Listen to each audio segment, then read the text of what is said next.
നമ്മുടെ പാർട്ടിയുടെ പൂർണ്ണമായ കേന്ദ്രീകരണമില്ലെങ്കിലും വളണ്ടിയർ സേനാംഗങ്ങളെയും മറ്റു ബഹുജനങ്ങളെയുമാകെ ഉൾക്കൊള്ളാൻ പ്രാപ്തിയുള്ള ഒരു ഗ്രൗണ്ടും കേരളത്തിൽ ഒരു ജില്ലയിലുമില്ല എന്നുള്ളതാണ് സ്ഥിതി. നമ്മൾ ഈ സമ്മേളനത്തിൽ പങ്കെടുക്കാൻ എത്തിച്ചേർന്ന ഇടുക്കി ജില്ലയുടെ വിവിധ മേഖലയിലുള്ള ആയിരക്കണക്കിന് ആളുകൾ ഏതാണ്ട് ഇവിടെ ഉള്ളതിൻ്റെ അത്ര തന്നെ ആളുകൾ പുറത്താണ്. ചുവപ്പ് വളണ്ടിയർമാർക്ക് തന്നെ പൂർണ്ണമായിട്ട് പ്രവേശിക്കാനായില്ല.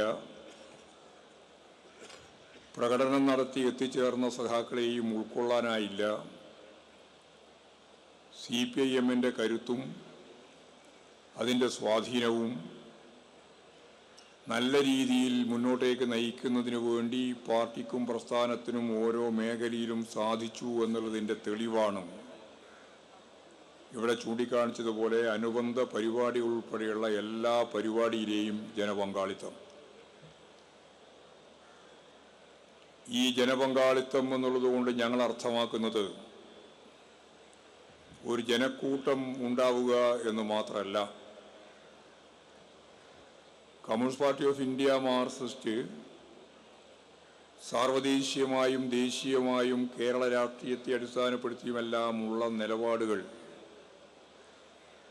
ജനങ്ങളുടെ മുമ്പിൽ അവതരിപ്പിക്കുന്നത് യഥാർത്ഥത്തിൽ ഒരു രാഷ്ട്രീയ വിദ്യാഭ്യാസം തന്നെയാണ്, ഒരു പൊതുജന വിദ്യാഭ്യാസം. പാർട്ടി മെമ്പർമാർക്ക് മാത്രമല്ല, പാർട്ടി അനുഭാവികൾക്ക് മാത്രമല്ല, പാർട്ടിയോടൊപ്പം ചേരുന്ന എല്ലാ ബന്ധുക്കളെയും ഉൾക്കൊണ്ടുകൊണ്ട് നമ്മുടെ ജില്ലയുൾപ്പെടെ കേരളത്തിൽ അങ്ങോളം ഇങ്ങോളമുള്ള എല്ലാ ജില്ലാ സമ്മേളനങ്ങളുടെയും അനുബന്ധ പരിപാടികളായി നൂറുകണക്കിന് പരിപാടികളാണ് യഥാർത്ഥത്തിൽ കേരളത്തിൽ സംഘടിപ്പിക്കപ്പെട്ടത്. ആ പരിപാടികൾ ഓരോന്നും രാഷ്ട്രീയ വിദ്യാഭ്യാസത്തിൻ്റെ ഊന്നൽ, അത് സെമിനാറായാലും സിമ്പോസിയമായാലും അതുപോലെ പ്രഭാഷണ പരമ്പരകളായാലും എല്ലാം അതിലൂന്നിക്കൊണ്ടാണ് ഈ ജില്ലാ സമ്മേളനങ്ങളുടെ ഭാഗമായുള്ള അനുബന്ധ പരിപാടികൾ നടത്തിയത്. CPIMൻ്റെ സമ്മേളനങ്ങൾ ആരംഭിക്കുമ്പോൾ മാധ്യമങ്ങളെല്ലാം ഉറ്റുനോക്കി നമുക്കെതിരായിട്ടുള്ള വാർത്തകൾ ചമക്കാൻ ഒരു ശ്രമം നടത്തിയിരുന്നു. ബ്രാഞ്ച് സമ്മേളനം തുടങ്ങുമ്പോഴാണ് അത് ആരംഭിച്ചത്.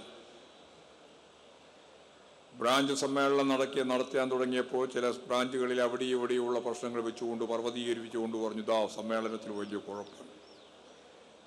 പിന്നെ പറഞ്ഞു വിമർശനമാണ്. ഞാൻ ആ സന്ദർഭത്തിൽ ഒരു കാര്യം കമ്മ്യൂണിസ്റ്റ് പാർട്ടി ഓഫ് ഇന്ത്യ മാർക്സിസ്റ്റിൻ്റെ സംഘടനാപരമായിട്ടുള്ള വളർച്ചയെ പറ്റിയും ചർച്ചയെ പറ്റിയും ഒരു കാര്യം വിശദീകരിച്ചു. ഞങ്ങളുടെ പാർട്ടി കേരളത്തിലെ അതിൻ്റെ താഴെ തലത്തിലുള്ള ഘടകം എന്ന് പറയുന്നത് ബ്രാഞ്ചാണ്. ബ്രാഞ്ചിന് സാധാരണ രീതിയിൽ കമ്മിറ്റിയില്ല, ബ്രാഞ്ചിൻ്റെ സെക്രട്ടറി.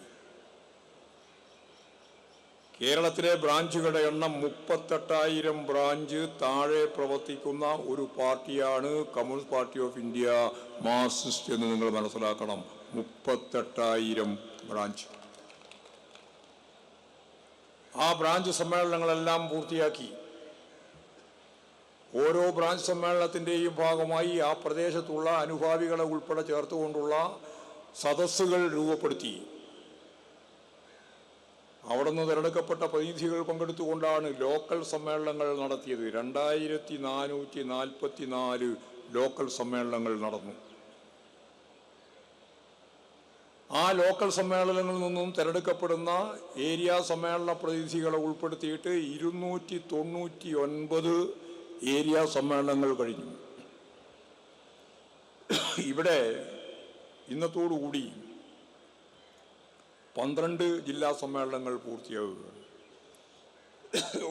നാളെ കാസർഗോഡ് ജില്ലാ സമ്മേളനം സമാപിക്കും.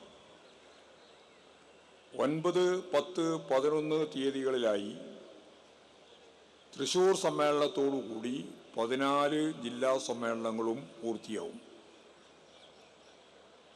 വാർത്താമാധ്യമങ്ങളും ബൂർഷ്വാ രാഷ്ട്രീയ സമീപനം അംഗീകരിക്കുന്നവരെല്ലാം പ്രതീക്ഷിച്ചതുപോലെ ഇത്ര വിപുലമായി നടന്ന സമ്മേളനങ്ങളിൽ അവരുദ്ദേശിച്ച ഒരു കാര്യവും നടന്നില്ല. കെട്ടുറപ്പോടുകൂടിയാണ്, അച്ചടക്കത്തോടുകൂടിയാണ്, അത്ഭുതകരമായ രാഷ്ട്രീയ ധാരണയോടുകൂടിയാണ് സഖാക്കൾ ഈ സമ്മേളനങ്ങൾ മുഴുവൻ കൈകാര്യം ചെയ്തത്.